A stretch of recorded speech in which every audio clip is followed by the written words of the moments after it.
আসসালামু আলাইকুম সম্মানিত প্রিয় দর্শক শ্রোতাবিন্দু, সবাইকে স্বাগতম ইমরান ইন্ডিয়া ব্লকের পক্ষ থেকে। দেশ ও দেশের বাইরে যারা আছেন সবাইকে স্বাগতম। প্রিয় দর্শক শ্রোতাবিন্দু, আজকে চলে এসেছি যশোর জেলার একদম শেষ সীমান্তে শার্শা বেনাপোলের শেষ সীমান্তে 1 নম্বর ঘিবে একদম বরাবরই বর্ডারের শেষ সীমান্তে একটা অসাধারণ করমচা গাছের সৌন্দর্য একটা ভিডিও নিয়ে বা গাছে কেমন ধরনের কেমন ফলন এসেছে সে বিষয় নিয়ে আজকে আপনাদেরকে কথা বলবো, বা করমচার ফল কেমন হয় বা কেমন সুস্বাদু খেতে সেই বিষয় নিয়ে কিন্তু আজকে আমি চলে এসেছি সেই বেনাপোলে 1 নম্বর ঘিরে। তো প্রিয় দর্শক শ্রোতা, দেখতে পাচ্ছেন এখানে একটা গাছ, বাড়ির সামনে কিন্তু বিভিন্ন ধরনের গাছ আছে, দেখা যাচ্ছে ডালিম গাছ, এভরিথিং করমচা গাছ, বিভিন্ন ধরনের ফল ফুল দিয়ে এখানে কিন্তু এই বাড়ির ভিতরে এই গাছটা আছে। তো প্রিয় দর্শক শ্রোতা বিন্দু, এখানে দেখতে পাচ্ছেন করমচার কিন্তু একদম প্রতিটা ডোগায় ডোগায় এত সুন্দর অসাধারণ যে ফলগুলো হয়েছে দেখার মতন। দেখতে পাচ্ছেন প্রিয় দর্শক শ্রোতা, করমচা হয়তো আপনারা এখনো পর্যন্ত অনেকেই কিন্তু দর্শক শ্রোতা বিন্দু হয়তো দেখেননি।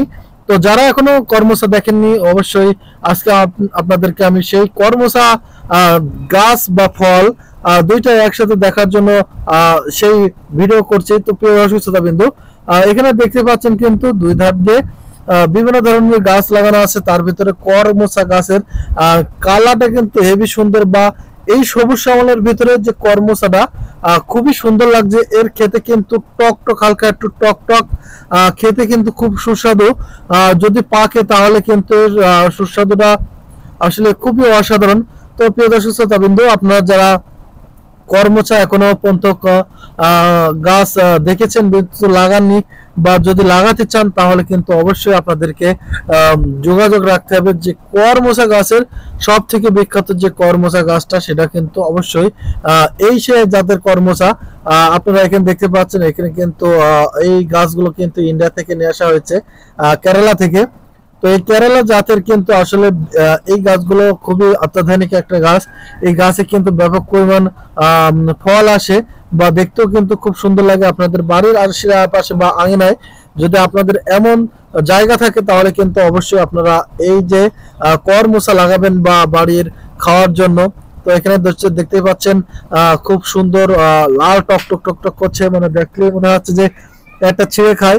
তো অবশ্যই আমি এখানে খেয়ে দেখলাম যে আসলে করমচা আসলে খেতে খুবই সুস্বাদু, যদি পাকে তাহলে কিন্তু এর সুস্বাদু খুবই গুরুত্ব। তো প্রিয় দর্শক শ্রোতা, আজকে আমি লাস্ট ফিনিশিং যে কথাটা বলবো, যারা আপনারা করমচা গাছ কিনতে চাচ্ছেন অবশ্যই যোগাযোগ করবেন সেই বিখ্যাত হলো পিন্টু নার্সারির। অবশ্যই পিন্টু নার্সারিতে যদি আপনাদেরকে এমন চারা লাগে অবশ্যই যোগাযোগ করবেন। ধন্যবাদ সবাইকে।